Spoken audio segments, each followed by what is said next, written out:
تو وہ supplementary statement ہے۔ سر عوام کو کوئی ریلیف ملے گا، تحفظ ملتا ہے معزز عدالت کے؟ جی میں بات تو غلط ہے مگر ہوتا نہیں ہے ایسا۔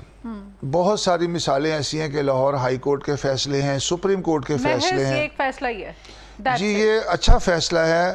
دیکھیں عدالتیں تو یہی کر سکتی ہیں نا، عدالتیں تو فیصلے ہی دے سکتی ہیں، اچھی ڈائریکشن دے سکتی ہیں۔ امپلیمنٹیشن کس نے کروانا ہے؟ امپلیمنٹیشن انتظامیہ نے کروانی ہوتی ہے، پولیس۔ انتظامیہ میں کون آ جاتا ہے؟ یہ پولیس ہے، سب سے پہلے تو پولیس ہے نا۔ پولیس کے لیے تو آرڈر آیا نا اس پہ، اگر پولیس ہی امپلیمنٹیشن نہیں کرتی ہے تو پھر کون ذمہ دار ہے؟ اس کے لیے پھر آ جا کے ہمارے پاس ہائی کورٹ ہی ایک سہارا رہ جاتا ہے جس میں ہم ریٹ پٹیشن میں چلے جاتے ہیں، یا مثال کے طور پہ ہم پولیس والوں کو ہی، یعنی کہ جو ہائی اپس ہیں ان کے ڈی ایس پی ہے، ایس پی ہے، ایس ایس پی ہے، اس کو درخواست دے دیتے ہیں کہ یہ تفتیش جو ہے صحیح نہیں ہو رہی ہے، میری تفتیش تبدیل کی جائے، یا میرے ساتھ ناانصافی ہو رہی ہے۔ تو بات پھر وہی آگئی کہ پولیس کے خلاف پولیس کو درخواست دینا، وہ تو ایسے ہی ہے جیسے آپ پانی میں نمک ڈال دیں تو گھل جاتا ہے۔ وہ مجہ نہیں پہنا، مجہ نہیں پہنا، یہ پنجابی کی مثال ہے۔ تو یہ بات یہ ہے کہ قانون تو سارے موجود ہیں، ہمیں اس کو مس یوز نہیں کرنا چاہیے، ہمیں قانون کی امپلیمنٹیشن کے لیے کام کرنا چاہیے، لوگوں میں اویئرنیس ہو۔ اگر مثال کے طور پہ کوئی سپلیمنٹری اسٹیٹمنٹ میں کسی نے کسی کو جان بوجھ کے دھوکے سے اور دشمنداری میں اس کو اپنا ملزم قرار دلوانے کی کوشش کر رہا ہے، تو اس میں عدالتیں تو دیکھیں نا، یہ طارق ندیم صاحب نے سپلیمنٹری اسٹیٹمنٹ میں ہی فیصلہ دیا ہے نا کہ ایسے نہیں کرنا چاہیے۔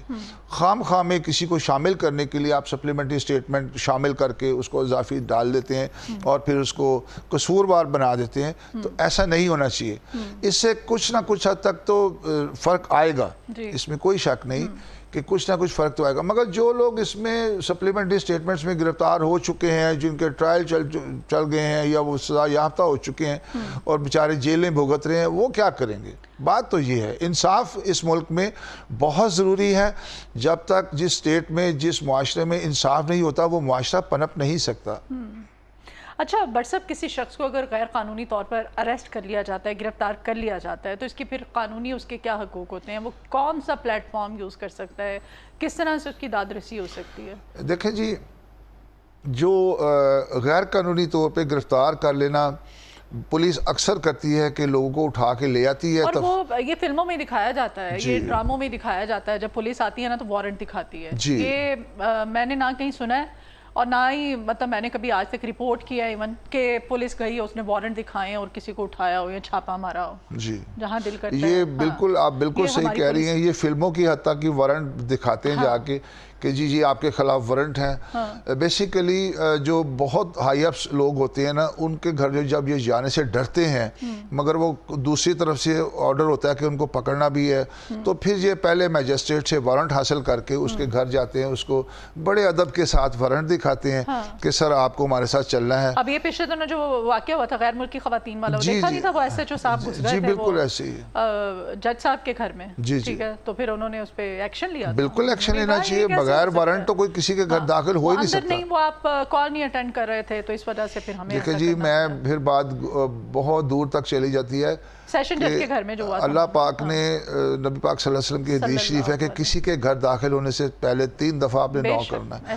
تو یہ پولیس جواب نہ آئے تو واپس چلے جائیں۔ تو یہ تو چھوٹی سی بات ہے کہ کسی کی 4 دیواری پردہ داری جو ہے اس کو پامال کرنا تو آپ کا شرعی حق بھی ہے کہ آپ کسی کے گھر میں بغیر اجازت داخل ہی نہیں ہو سکتے، یہ اللہ تعالیٰ کا فرمان ہے۔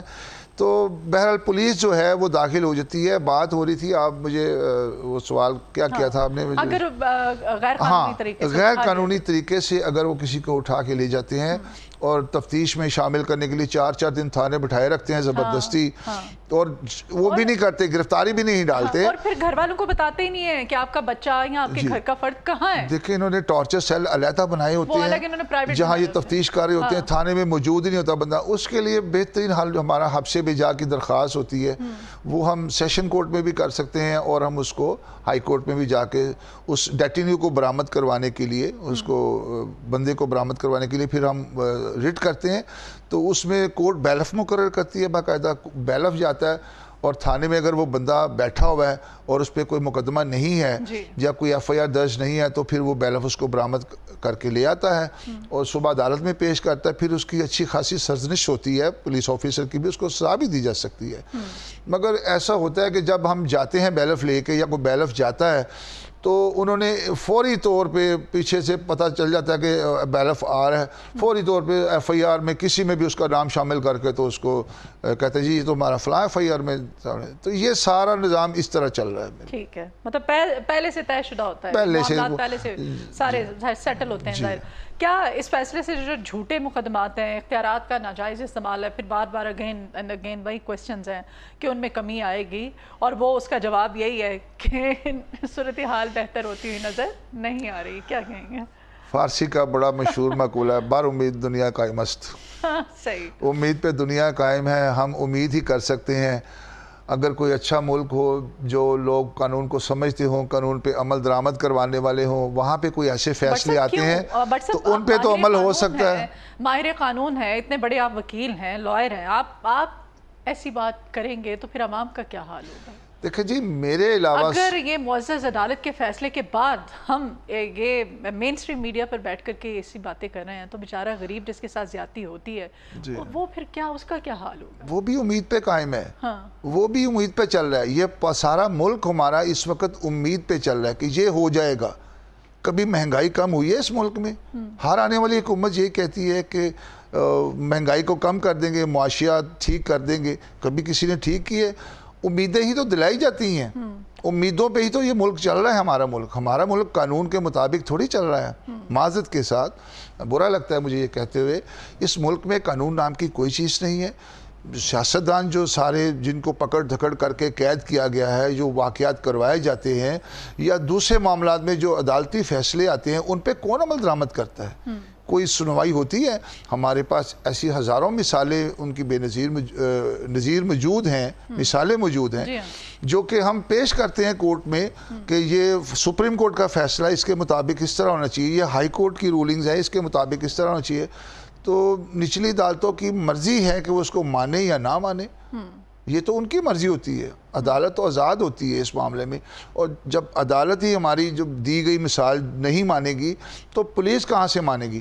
اگر ہم مثال کے طور پہ کوئی عام شہری جس کو یہ اٹھا کے لے آتے ہیں, وہ سپریم کورٹ کی کوئی رولنگ پیش کرتا ہے تو اس کو زیادہ مار پڑتی ہے, کہتا تو سانو قانون سکھانا ہے, سانو قانون دا تینوں زیادہ پتہ ہے.